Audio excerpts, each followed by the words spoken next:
Shalom, shalom. Welcome to our usual Wednesday class. Um, Hopefully y'all are well rested, happy from celebrating the Passover. Um, please put one in the chat if you know you're in. I know my usual family is here. Let me shout y'all out. Wandawana, seeing you at the Passover. We was acting the fool on your camera. Me and Shauna Thanya and yourself. You know what I'm saying? Mostly me and Shauna Thanya. Sister Daya Gadash, thank you for being here. Sister Bataya, as always. Love y'all, sisters. Um, you know. So today, the subject, as usual, every Wednesday, I try to be as different as possible, staying consistent with the scriptures. Is new year, new plans, but the same goal. And the same goal is never dull. It's always a trial and tribulation as we go through this life that we call being as we are Hebrews and children of the Most High and Israelites. Uh, Hebrew is our native language, and Israel is our homeland. And Israelite is our nationality, not Israeli, meaning you immigrated there. Israelite because we were originally from that land, right? Now, like I said, Happy New Year, belated New Year, if we count the spring. But the Passover for us is very important. It ushers in a new year because we come out of technically a bondage of the last year into the new year, right? And as always, anybody that watches my classes, I like to start with the Old Testament and transition as I go along in history, a little bit of history, a little bit starting with Genesis, going to history, going into the law and Exodus a little bit, why we was in there, why we was in Egypt, and so on and so forth, depending on the subject. But like I said, new year, new plans, same goal, which is the kingdom, as always, right? Now, we're gonna start with Genesis chapter 1 and verse 14, right? Because a new year is counted how, right? It's counted this way, right? Let's read. And God said, let there be lights in the firmament of heaven to divide the day from the night, right? And let them be for signs and for seasons and for days and years, right? So the Most High created two different lights, one for the daytime, one for the nighttime. Verse 15, let them be for lights in the firmament of heaven to give light upon the earth. And it was so, right? And God made two great lights, the greater light to rule the day, which is man, and the lesser light to rule the night, which is our sisters, the women, right? And through the night, he made the stars also, right? Verse 17, and God set them in the firmament of heaven to give light upon the earth, and to rule over the day and over the night, and to divide the light from the darkness. And God Yahweh saw that it was good. And the evening and the morning were the fourth day. Now, in our understanding, we understand it's 4 days that transpired. But realistically, according to scripture, it wasn't 4 days. It took thousands of years to do all this, right? According to the book of Peter. Because one day to the Lord is as 1,000 years, and 1,000 years is as a day, right? And also in the book of Daniel, let's go there, chapter 7 and verse 9. Let's go there really quickly.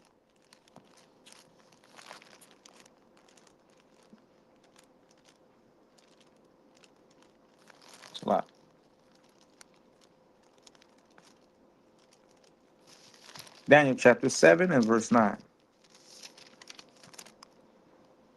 And it says, I beheld till the thrones were cast down, and the ancient of days did sit. That means that the Most High is beyond time. He's above that, right? Which is why he's in the seventh heaven. He's in above the firmament. He watches us like he watches, uh, shall we say, fish.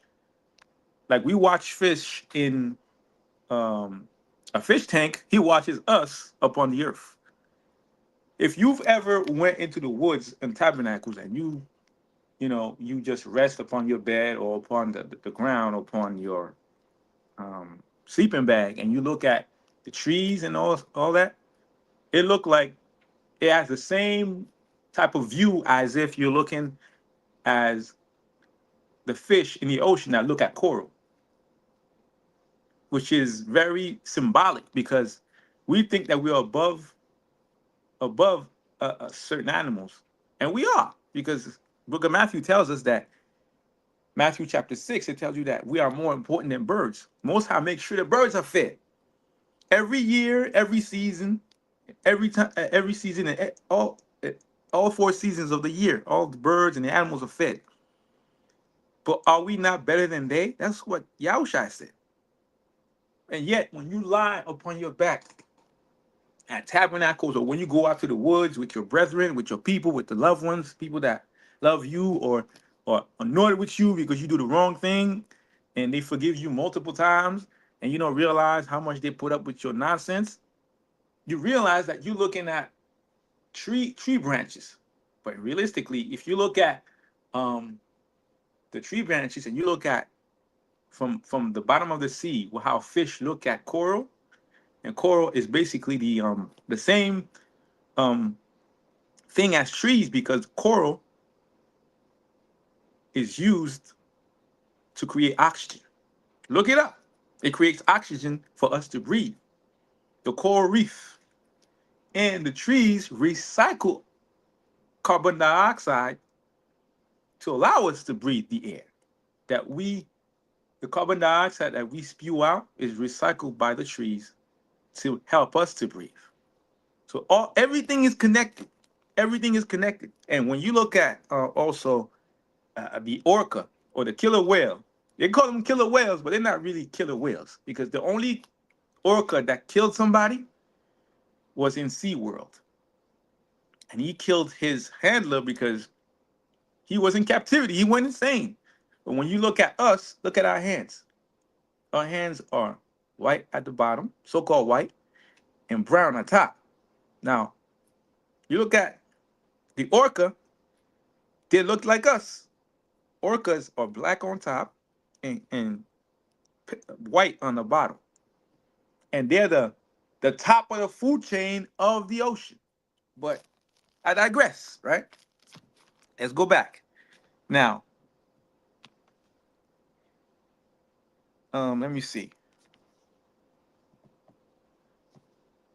Time as a concept is not a concept. It's not a concept, it's a lot. Or a fleeting thought. Time is more important than money.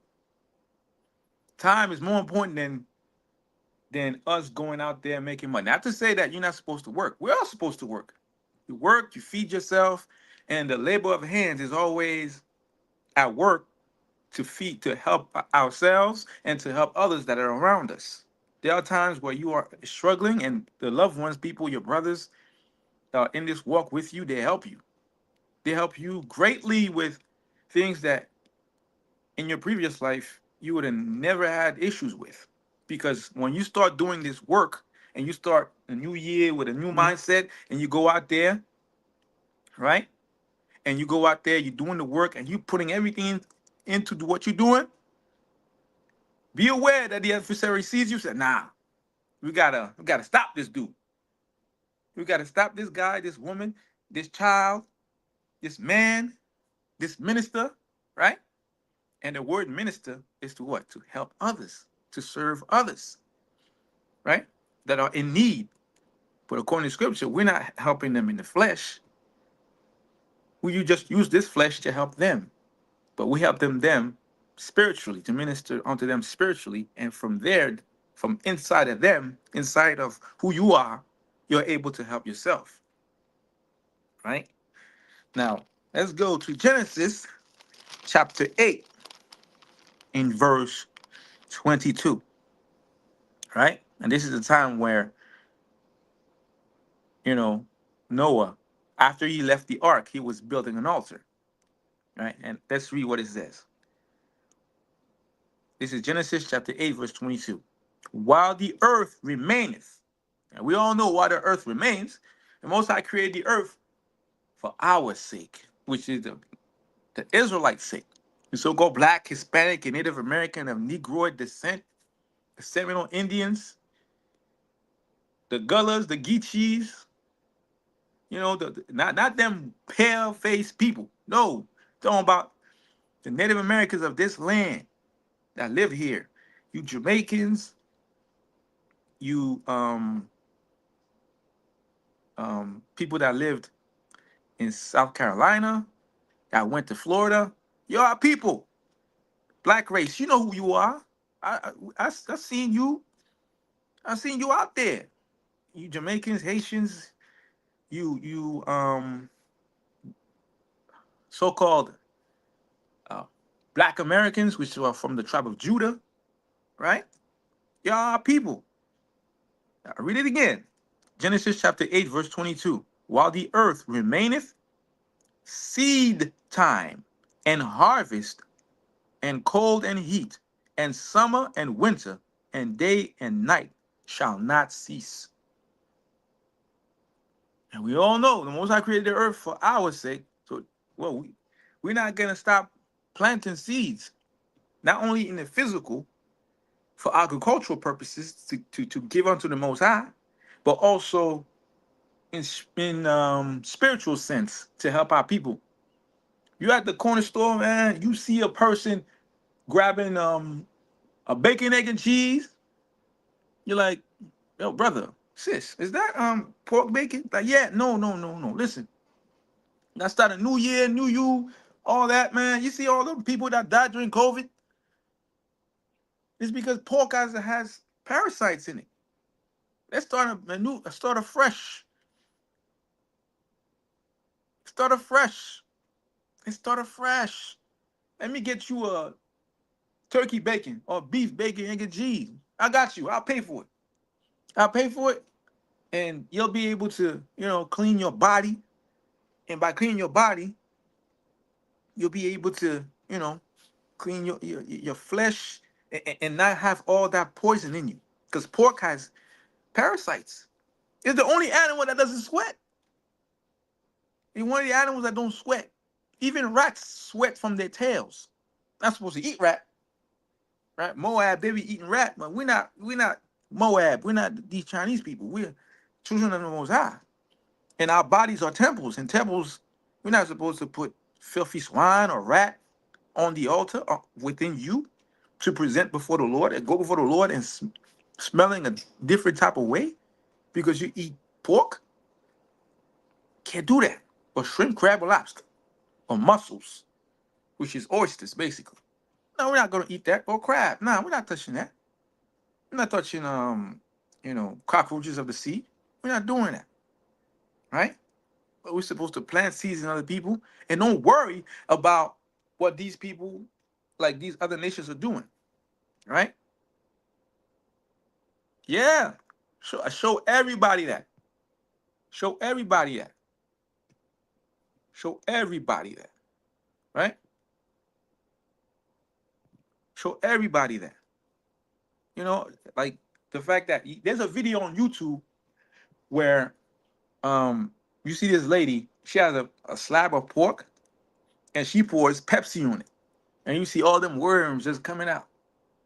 Coming out. They're like, hey, here I am. They're coming out for a party. So they pour Pepsi on the piece of pork. Next thing you know, they're coming out. They say, hey, how you doing? They're like, hey, how you doing? They're dancing.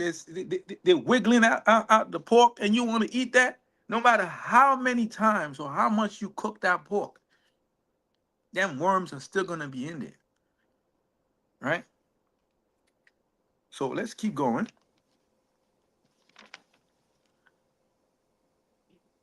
Now, let's go to Ecclesiastes chapter 3 and verse 2. Anybody that read the scriptures long enough, you know what that scripture says. But for edification purposes, we're gonna go there because people need to hear this. Ecclesiastes is after the book of Proverbs, right? Yeah, them worms just survive. They survive being fried. In the whole manner. You can fry it, cook it. You can put it in the pan with butter. It don't matter what. It's gonna survive. If something that a parasite like that survive being cooked, it can survive in your stomach. I mean, them worms they built a different way. So why would you even allow that in your body?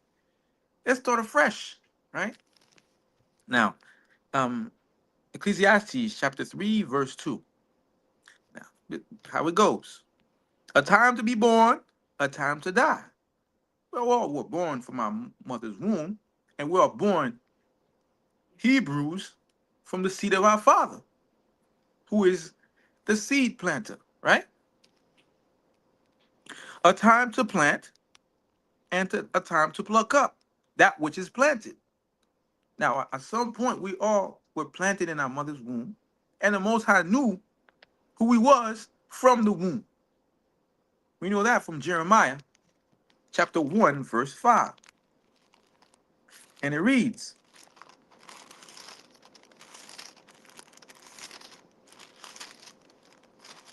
Salah, let me see. Before I formed thee. That means even before you your cells were multiplying in your mother's womb, he knew where he was gonna put you. Before I formed thee in the belly, I knew thee. I mean, in the spiritual realm, the Most High knew you. Even before you was conceived. So in this new year,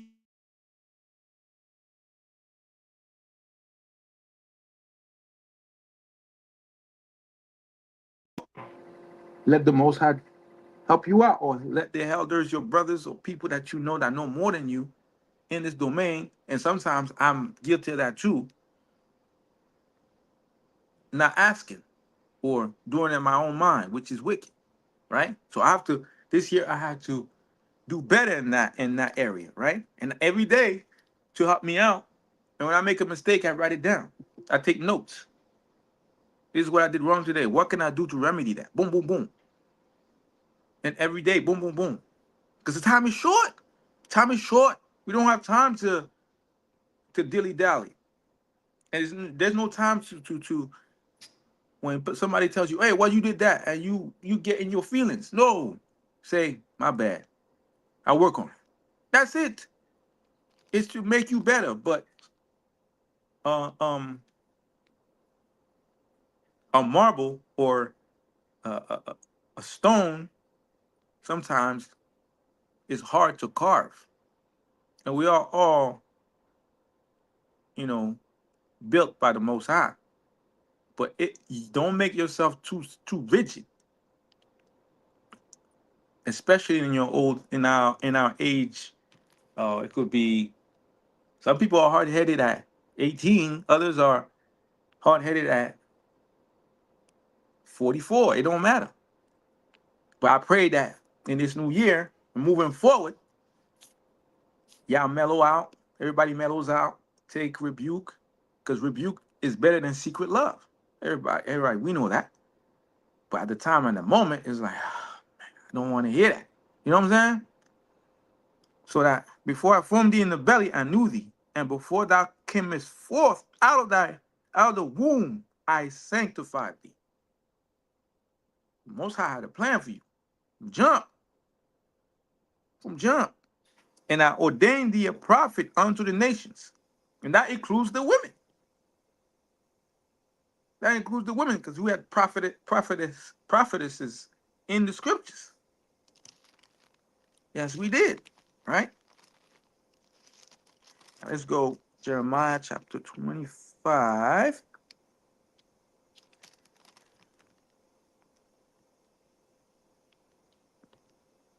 Let me see.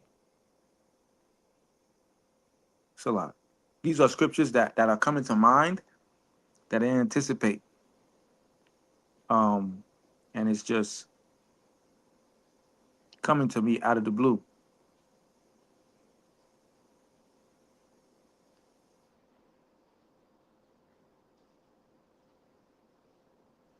Okay, I'll get back to it. And it says the scripture says basically that the Most High has a plan for you, right? Not to do you good and not evil all the days of thy life, right? Now let's keep going. Now let's go to Wisdom of Solomon, chapter 4. Chapter 4. And let's start at verse 1, right? Let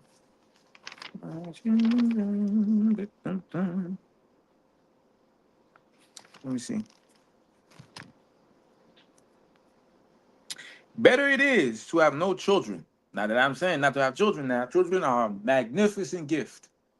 And our brothers that love their children is just as hard work, especially with a lot of our women, you know what I'm saying, being tough to having a tough exterior, but we know that inside, yeah, are very soft. It just it would be appreciated if the women in this new year would have a changed demeanor vis-a-vis men of understanding. Because men of understanding, we want to do the work. We want to plant seeds and have children.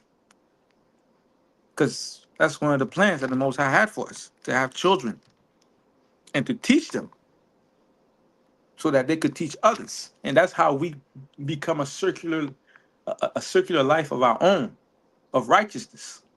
Because wisdom is a ring that circumvents the earth. But the earth was created for who?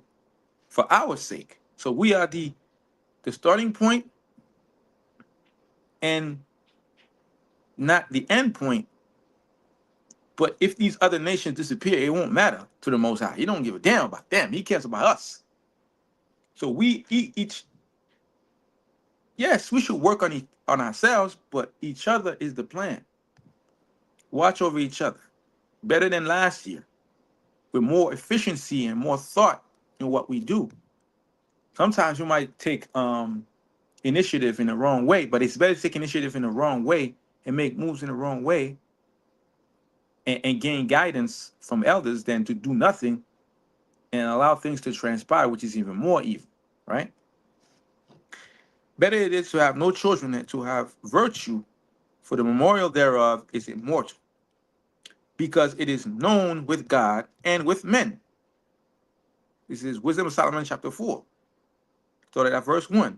When it is present, men take example at it, and when it is gone, they desire it.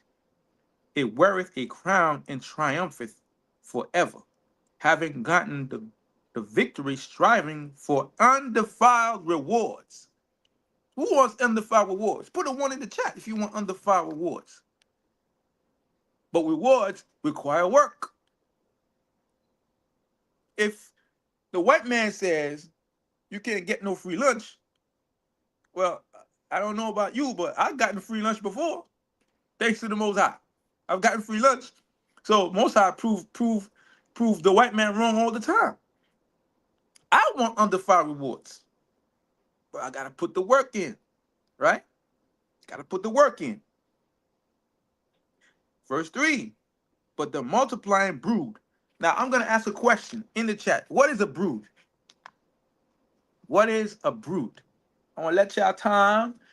Got smart, yeah, y'all got smartphones. Use them. You know, I'm gonna put some incense on this coal right now while y'all look for the answer. You know, what is a brood in the context of what is being said. What is a brood?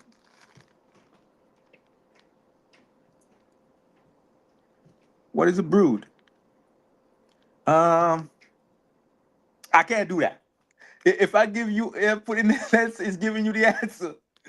Uh, good try, Sister Wonder Ones. Good try. Good try. Good try. But I'm not going to give you the answer. That's not fair. If I give you an example, you're gonna have the answer. Brood. Brood. Brood. Brood. What is a brood? Brood. What is a brood? What is a brood?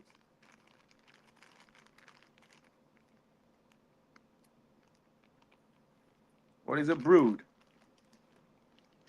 Right? What is a brood? Yes, brood. Brood. In the context of what we're reading, what is a brood? Mm-mm. If you know, you know. Put a one in, put a two in the chat, so I know that you know. So you don't know. It's okay. Go ahead, look for it. Look for it. What is a brood? Right? What is a brood? What is a brood? Greatness of the Lord.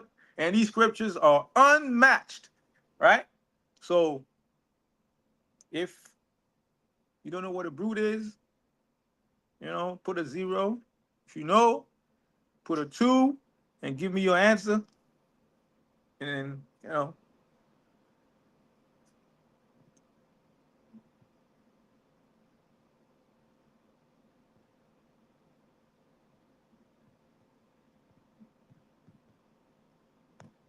right, put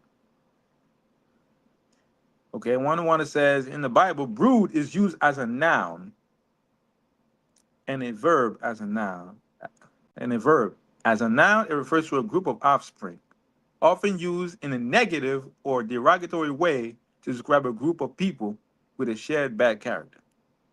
Okay. Yeah, you could say that. You could say that. Yeah, you could say that. And yeah, a family. But in this context, I would say this. A brood, right? According to that's a copy paste. A brood is this. Think it is different definitions. As a verb, it means to think deeply about something that makes you or somebody else unhappy. So you brood over your needs, you brood over what you want, right? Yes. As a verb, brood can mean to hover over something with protective care as a bird does over its nest, or to dwell on something with anxious or solicitous thought, right? But you're sad and thinking about something that you want or you desire, right? Now let's read that again. But the multiplying brood of the ungodly, this is Wisdom of Solomon, chapter 4, verse 3. But the multiplying brood of the ungodly shall not thrive.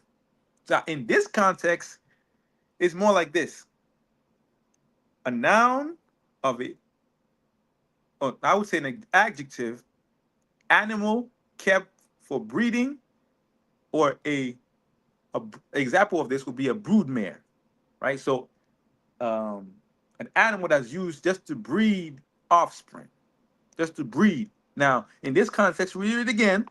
Wisdom of Solomon, chapter 4, verse 3. But multiplying brood of the ungodly. So the ungodly are multiplying, right?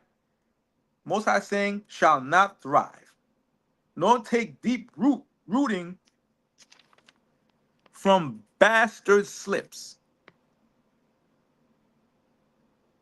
Kun, bastard slips, nor lay any fast foundation. So the multiplying ungodly children of the heathen, they're not gonna multiply, nor lay fast foundations to be able to be fruitful. Right? Let's keep going. Verse 4. For though they flourish in the branches, so they flourish in the branches for a time, yet standing not fast. They shall be shaken with the wind, and through the force of winds they shall be rooted out. So through the force of the wind, they be flourishing in branches and stuff like that, just like weeds on the ground. They're not gonna flourish. They're gonna be like tumbleweeds in the desert. They'll be taken out. Verse 5. The imperfect branch shall be broken off, their fruit unprofitable, not ripe to eat, yea, meat for nothing. And meat is like food. It's food for nothing. It's not, it doesn't sustain you. And we're talking about in the spiritual sense. It doesn't sustain you. Whatever they bring out from their lips, and what does it say? Bastard slips, nor lay any fast foundation.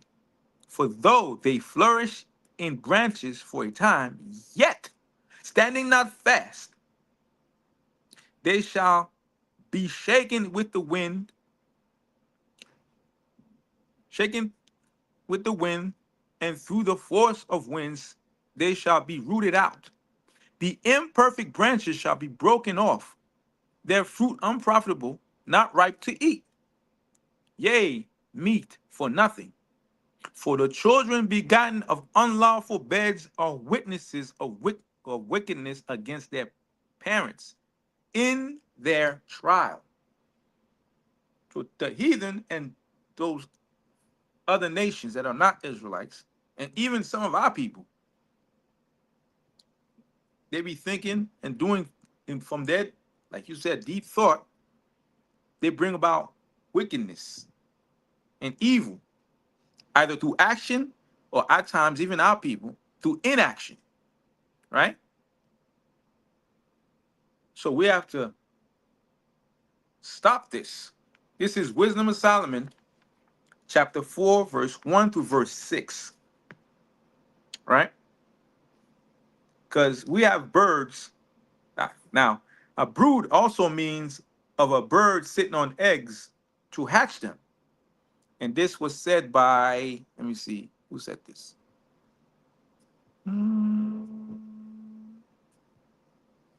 Salat. Offspring, that character. Yes, Sister Wana Wana usually was the one that said it, right? Now imagine, who are these birds that be nesting in trees? These are the heathens. These are the heathens. If you remember, in one of my classes, I talked about the cuckoo bird. The cuckoo bird is one of those birds that is very evil. Why? Because it lays eggs in other nests, and that egg is taken care of by another bird, which has eggs in the same nest. Now, the cuckoo's egg, the cuckoo bird that lays that egg in that nest, already taken over, right? Hatches, and what does he do?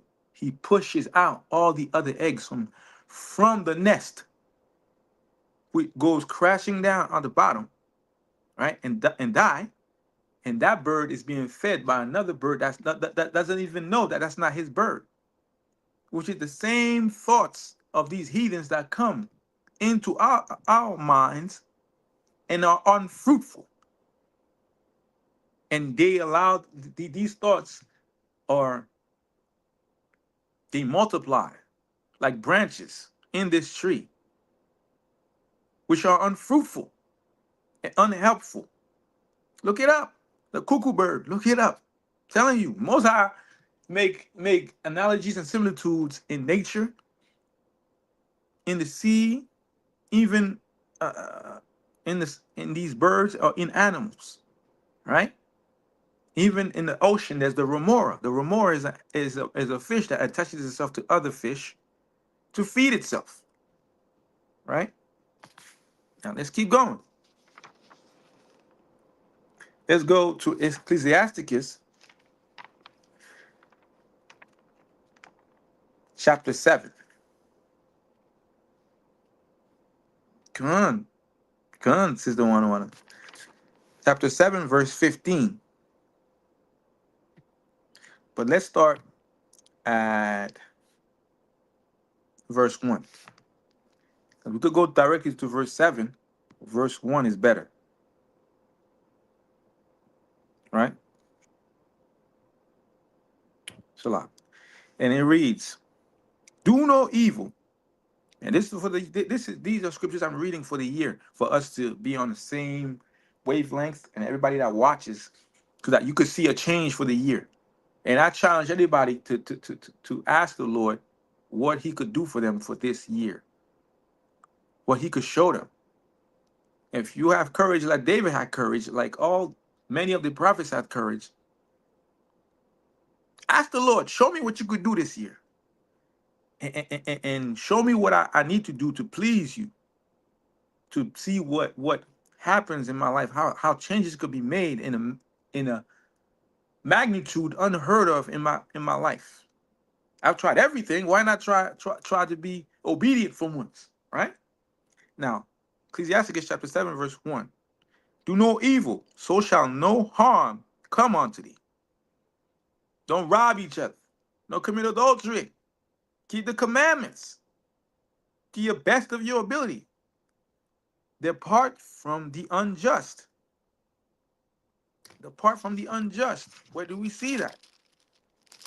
Let's go to Psalms, I believe.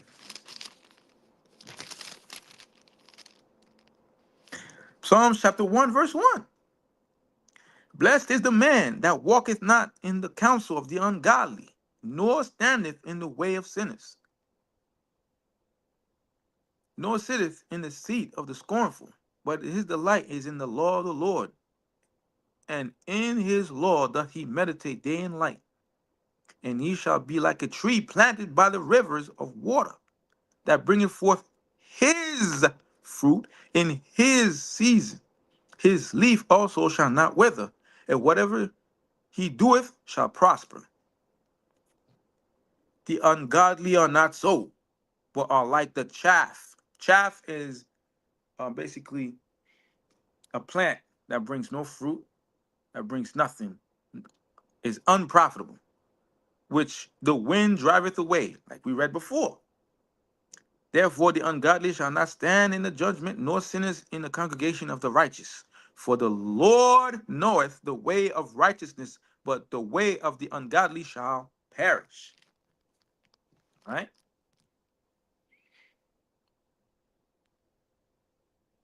And iniquity shall turn away from thee.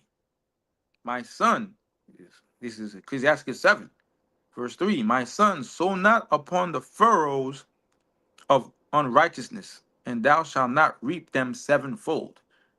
I mean, don't sow unrighteousness out here.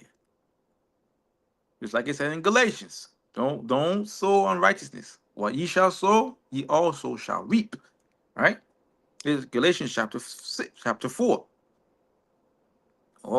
And thou shalt not reap them sevenfold. And the opposite is true in Deuteronomy chapter 28. Y'all want blessings? Y'all want y'all baskets to be full? Right? It's Deuteronomy chapter 28. Let me see, verse. Let me see.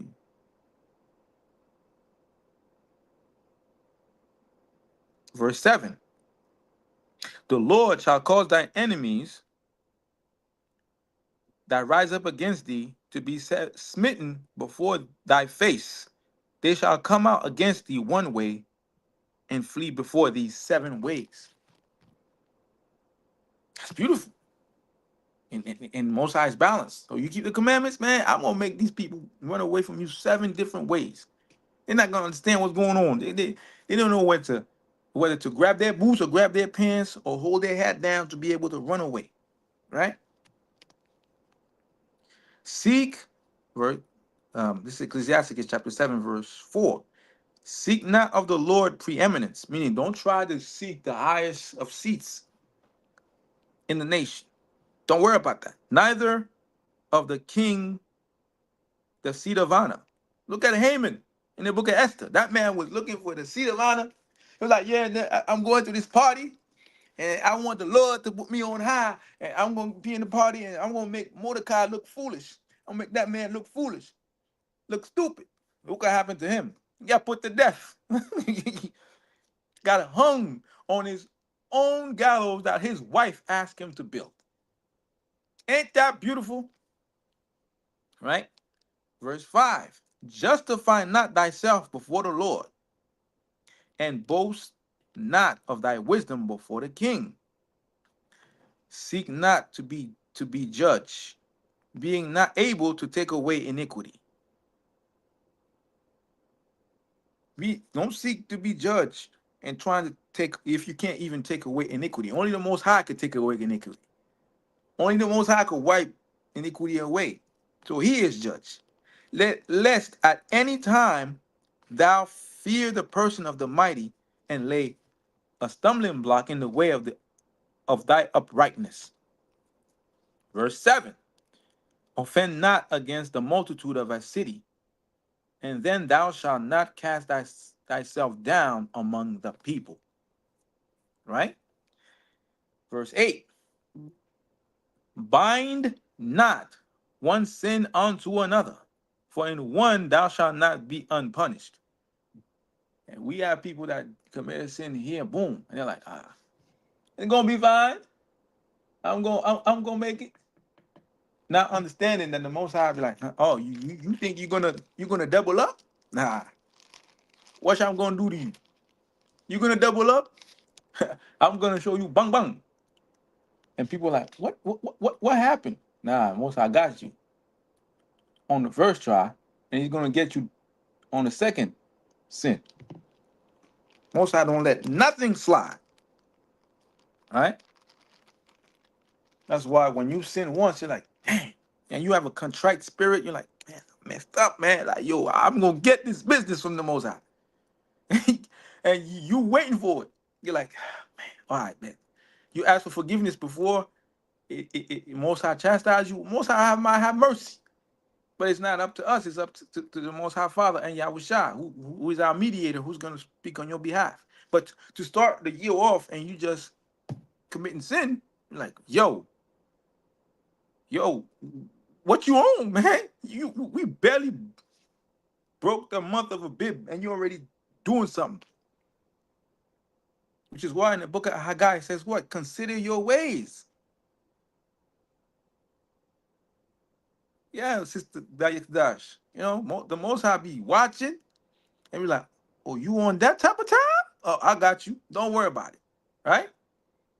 And yes, Sister One, some people keep sinning because they think that they have infinite mercy.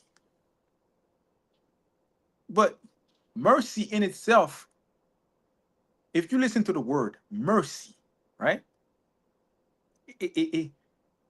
If you really pay attention to the phonetic sounding of the word mercy, you know it's a finite amount of time.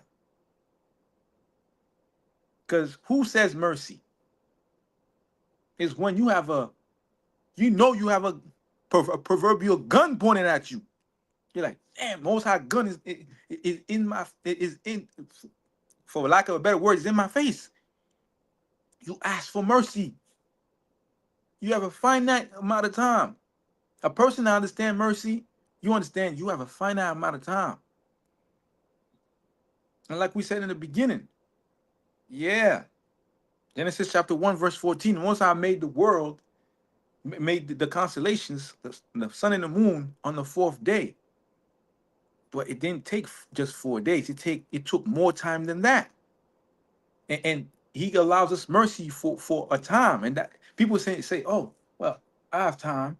It don't matter. But in later scriptures, I'm going to show you. Both sides don't give you mercy, cool.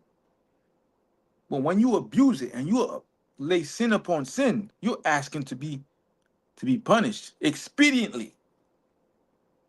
Now, verse 9, Ecclesiastes 7, verse 9. Say not, right? Say not. God will look upon the multitude of my oblations, meaning offerings. And when I offer to the Most High God, he will accept it. No, right? No, he won't. No, he won't. because you're not keeping the commandments. And what you bring into the altar is an abomination. You're thinking, oh, you're going to you're dancing on Friday night into Shabbat night, and you going to church on a Sunday when the Shabbat, the Sabbath, Sabado, is on so-called Saturday. You know, so-called Saturday, right? But us as a people, we have mercy. Most High gave us mercy. These other nations don't have that, but we can't abuse it. We can't abuse it, right? It's better to get rebuked by your brother or people that you love. Not enjoyable. Tastes like bitter herbs or horseradish on the Passover, but you get used to it during the week of Passover. Like this week, you eat horseradish, boom, boom, every day with bread, like matzah, and you're eating your bread. You're like, dang, here's what they was eating on their way out for 7 days. Boom, generation to generation, this is what they was eating. They're taking spoons of horseradish, boom, boom, boom, boom, and that's horseradish help you out. It clean you out. So I pray that many of you are taking your horseradish, your matzah, or unleavened bread, right? And you're eating your bread with horseradish, and you're appreciating the taste of it, and it ringing that is ringing into your ears, that horseradish, and you can feel the pain of your people, of our people, right? Right. Now verse 10. Be not faint-hearted when thou makest thy prayer, and neglect not to give alms. When you give to people, brothers, people that are in need, and at the same time you give them whatever they need, but you add spiritual oblation, spiritual. She helped them spiritually, right? Verse 11. Laugh no man to scorn in the bitterment of his soul, for there is one which humbleth and exalteth. Don't laugh a man. You know what I'm saying? That Most High Most High elevates and lowers certain people, and brings certain people down in great stature to a lower state. And when you are changed to a lower state, be patient. Be patient and become a minister, a servant to others. That's why don't worry about the highest seat of honor. It's the Most High that places, and Yahushua who places people. No, the Most High places people in their seat. Because with the Sons of Thunder asked him, Yahushua, yo, we want to sit on your left and your right. And that's Mark chapter 10, verse 40. And what did he say? Yo, it's not up to me to give you that seat. That's not up to me. But the Christians tell you that God and Christ are the same person. But it don't make sense because you have to go through Christ to get to the Most High. So there's a confusion there. And that's what they want, confusion in the face. But we're not doing that. Right? Verse 12. Ecclesiastes chapter 7, verse 12. Devise not a lie against thy brother, neither do the like to thy friend. Use not to make any manner of lie, for the custom thereof is not good. Verse 14. Use not many words in a multitude of elders, and make not much babbling when thou prays. Go straight to the point. Not only with the elders, but also with the Most High or Yahushua. Straight to the point. Boom. You know? Verse 15. Hate not laborious work, neither husbandry. Now question, what is husbandry? Husbandry, according to scripture, what is husbandry? Right? And that, while you find that answer, I'll bring it out later during this class, right? Which the Most High had ordained, right? Because husbandry is part of our work, and our women should accept husbandry in righteousness. Yes, Sister Kadash is commitment, but also there's another term for it. There's another term for it. More of the I'm talking about speaking in more physical act, right? And I'll wait for your answers. Yes, that too, taking care of something, but I'm looking for a specific word while you looking for that, right? Now, I'm going to give you an example of this. Let's go to Second Chronicles, chapter 26.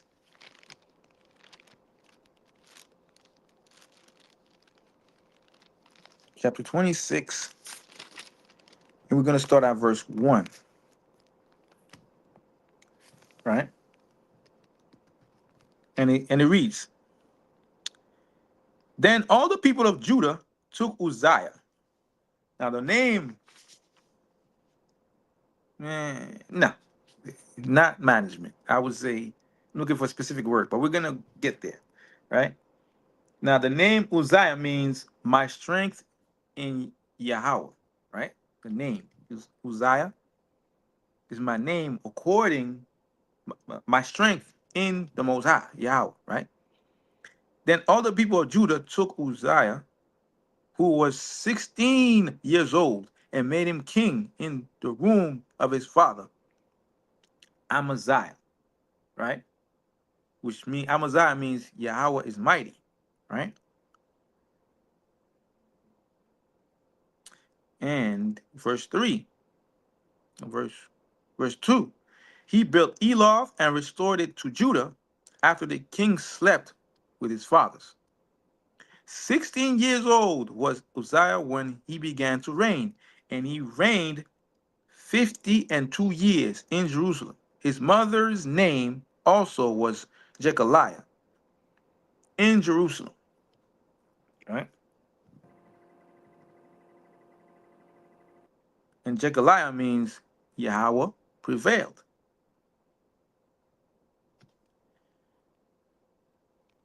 Verse 4, and he did that which was right in the sight of the Lord, according to all that his father Amaziah did.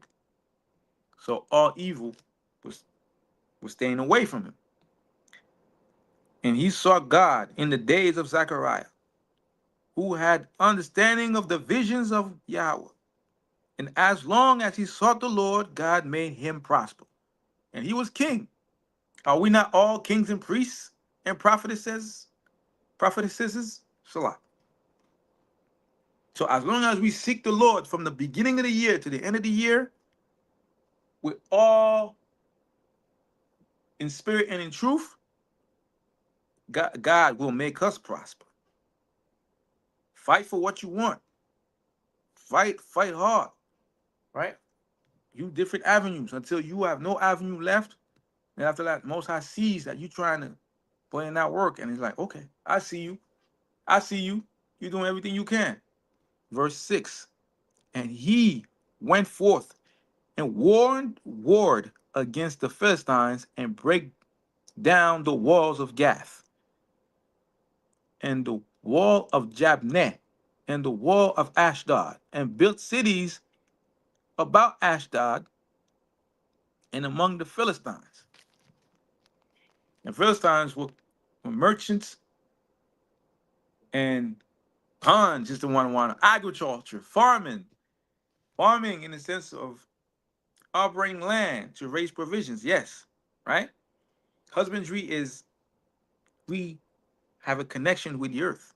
Agriculture. That's why many of all of these high holy days are agricultural based. Most of them.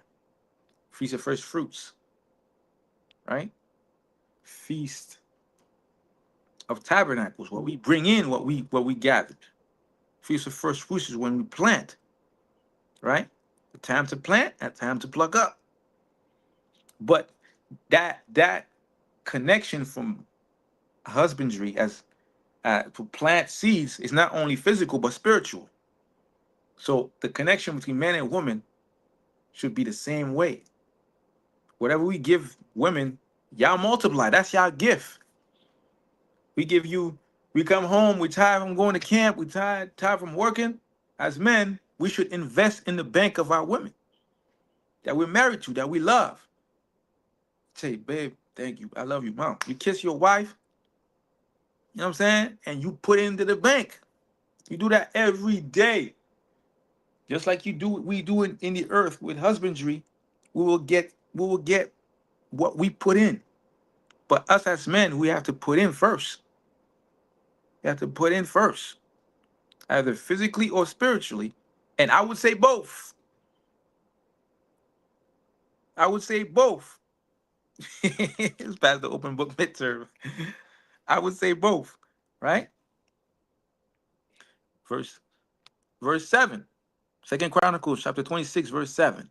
And Yahweh helped him against the Philistines and against Arabians that dwelt in Gur Baal and the Mehunim.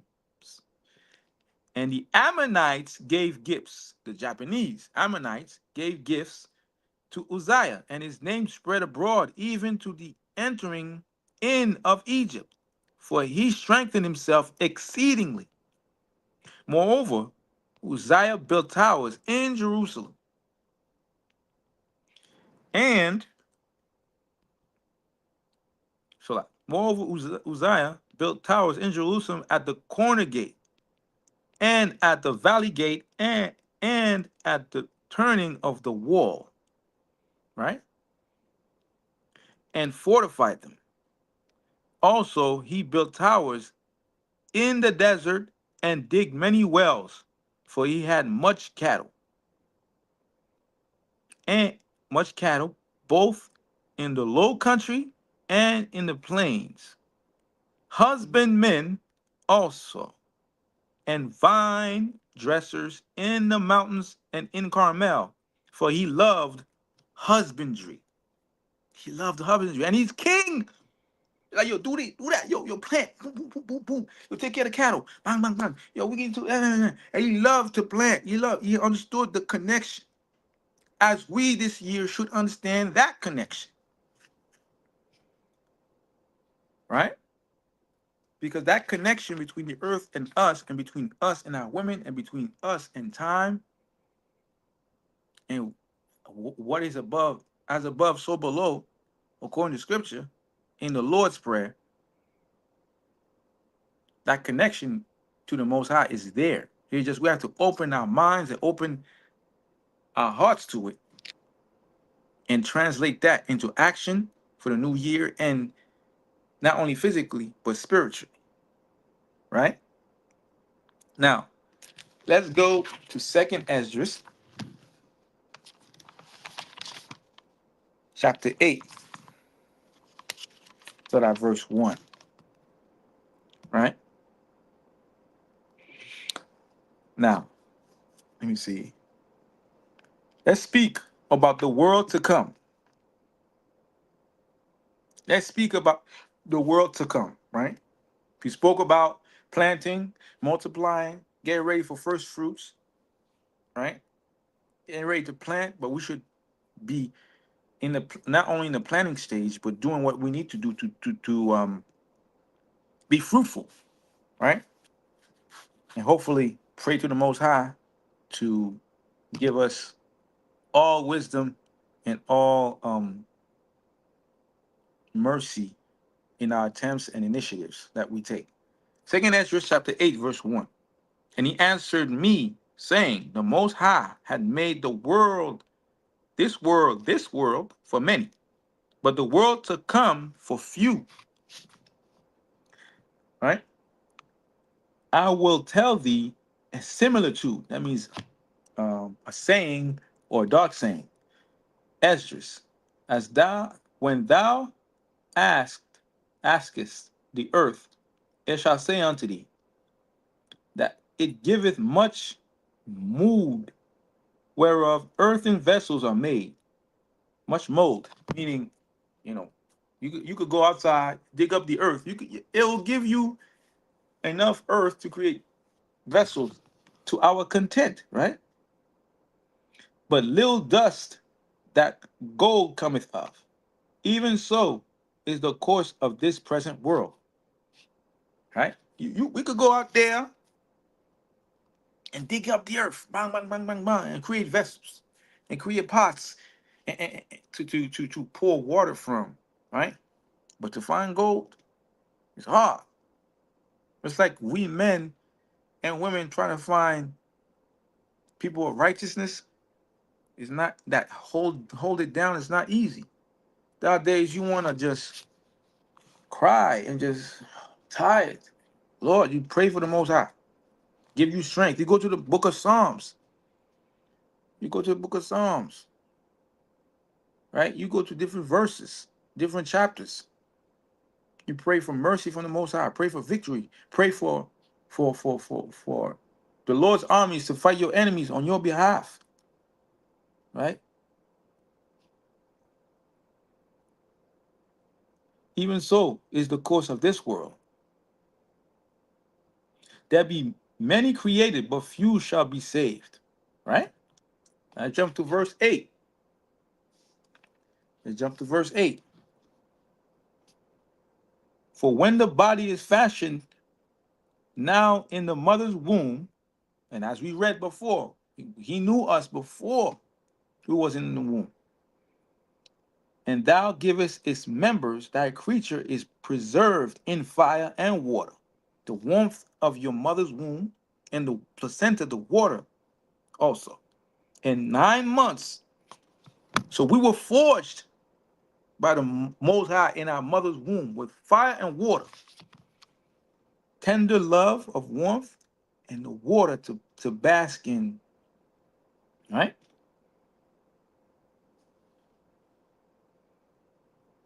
So like, let me see. Mother's womb. Thy creature is preserved in fire and water. In 9 months doth thy workmanship endure, thy creature which is created in her. But that which keepeth and is kept shall both be preserved. And when the time cometh, the womb preserved, delivereth up the thing that grew in it. Thing that grew in it. Means Most High created us with fire and water. The same way, if you look online, Discovery Channel, National Geographic, all these learning channels, find out how the Japanese make a sword. Find out in the old days, how they make a sword. They use fire and water. And we are the battle axe of the Most High, right? We are the battle axe of the Most High. Verse 9. But that which keepeth and is kept shall both be preserved. And when the time cometh, the womb preserveth, delivereth up the thing that grew in it. Right? Now let's jump to verse 41. For as husbandman soweth much seed upon the ground, and planteth many trees, yet the thing that is sown good in his season cometh not up, neither doth all that is planted take root. Now everybody that is planted take root. Even so is it of them that are sown in the world. They shall not all be saved, unfortunately. But we got to keep striving and trying, right? Verse 42. I answered then and said, if I have found grace, let me speak. Verse 43. Like as the husbandman's seed perisheth, if it come not up, and receive not thy rain in due season, or if there come too much rain and corrupt it. So the Most High, he knows how to measure things just right, just right. A dash of this, a little bit of that, a little bit of water, just enough sunlight. He knows how to measure it just right for us to be born. So let's start the same way, the year, right? In righteousness. Verse 44, even so perisheth man also, which is formed with thy hands, and is called thy own image, which is us, you so-called black and Hispanic and Native American and Negroid descent. You are those people, because thou art like unto him, for whose sake thou hast made all things. Who's that? Who's those people? Who's those people? Come on, man. Come on now. Ain't all things and liken him unto the husbandman's seed. Be not wroth with us, but spare thy people. No, thy people. Last time I checked, thy people is possessive. And Most High is jealous. Most High is jealous. That's Exodus 20. Most High is jealous. Don't be praying to other gods. Pray to the Most High God. Pray to Almighty Father. Right? Be not wroth with us, but spare thy people and have mercy upon thy own inheritance. Thy own inheritance. Again, possessive. For thou art merciful unto thy creature. Possessive all day, possessive. Most High is possessive. He's not sharing us.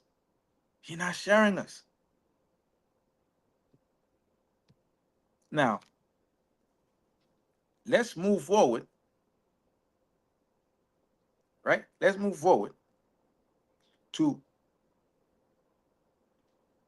what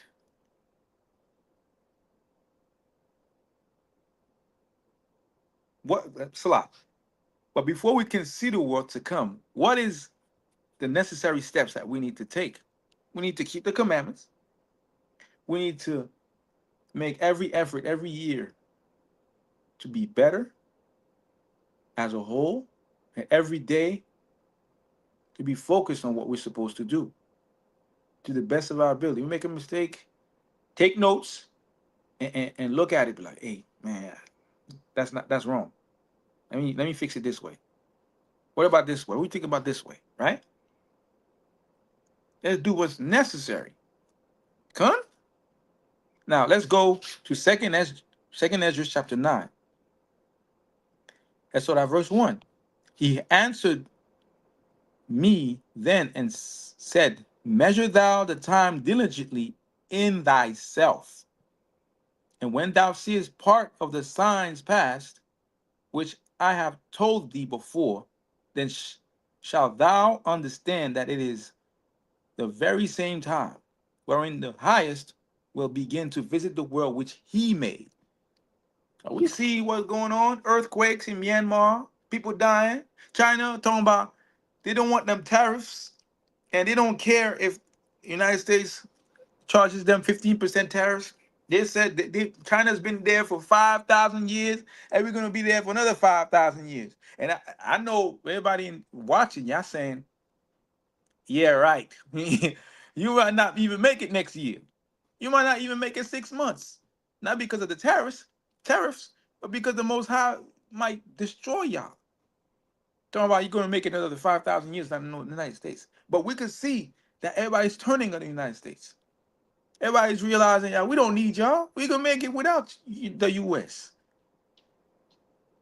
And things are changing. Things are changing, right? Verse 3, 2nd Ezra chapter 9, verse 3. Therefore, when there shall be seen earthquakes and uproars of the people in the world, China, Putin, Russia, just, they're just uproars everywhere. Then shalt thou well understand that the Most High spake of those things from days that were before thee, even from the beginning. Verse 5. For like as all that is made in the world hath a beginning and an end, and the end is manifest. Meaning you manifest something, you show something. You show something. So as they end, we as a people should help others to begin to understand. Right? To begin to understand. Verse 6.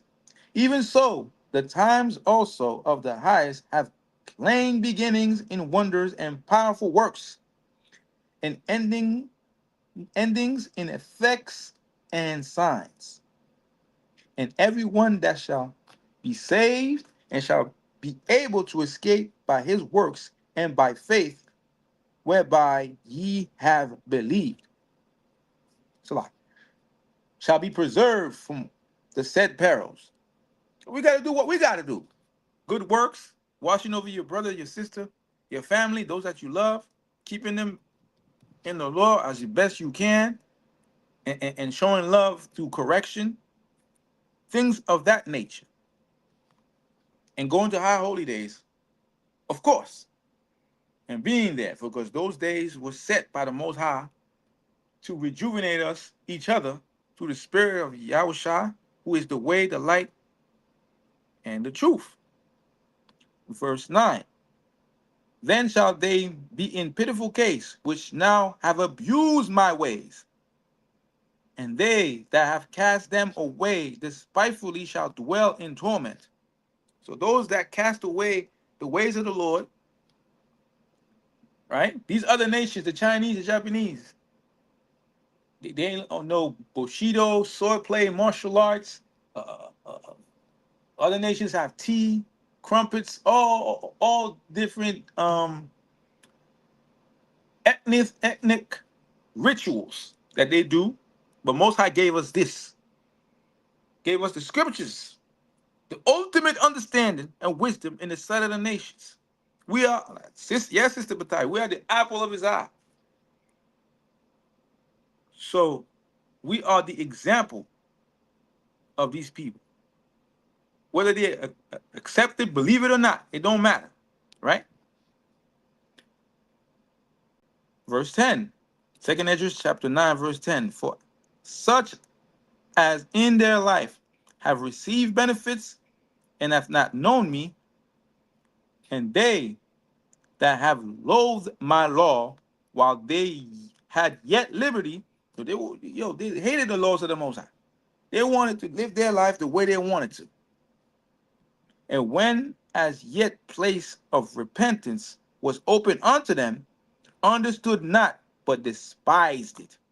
The same must know it after death by Salah. The same must know it after death by pain. So after death, these people that didn't keep the law, didn't care, were living their life for themselves in selfish manner. They have to pay for that. They have to pay for that. And there's pain after death. Woo! I don't know about y'all. I don't want that, man. I gotta work better. I gotta become better than the year before and the years past. Because my oblations from past years, they're not gonna count now if I keep doing wickedness like we were before. Right? They're not gonna work. It's not gonna work. Right? Now let's go to 2nd Esdras chapter 6, verse 11. And it reads,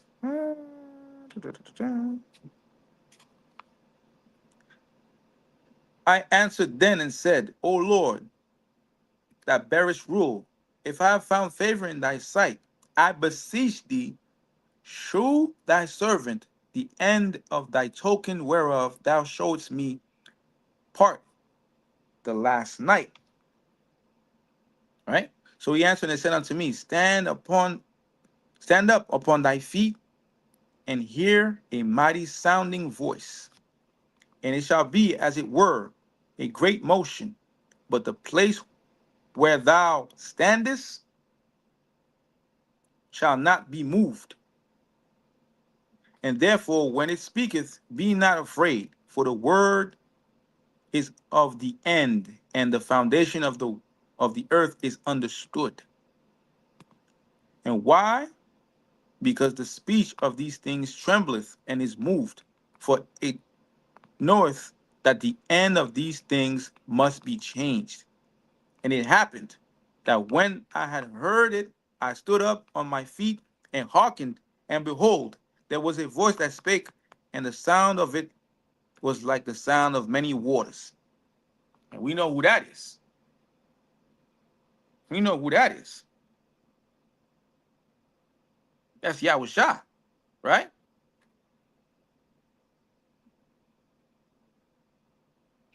Verse 18, and it said, Behold, the days come that I will begin to draw nigh and to visit them that dwell upon the earth, and will begin to make inquisition of them what they be that have hurt unjustly with their unrighteousness.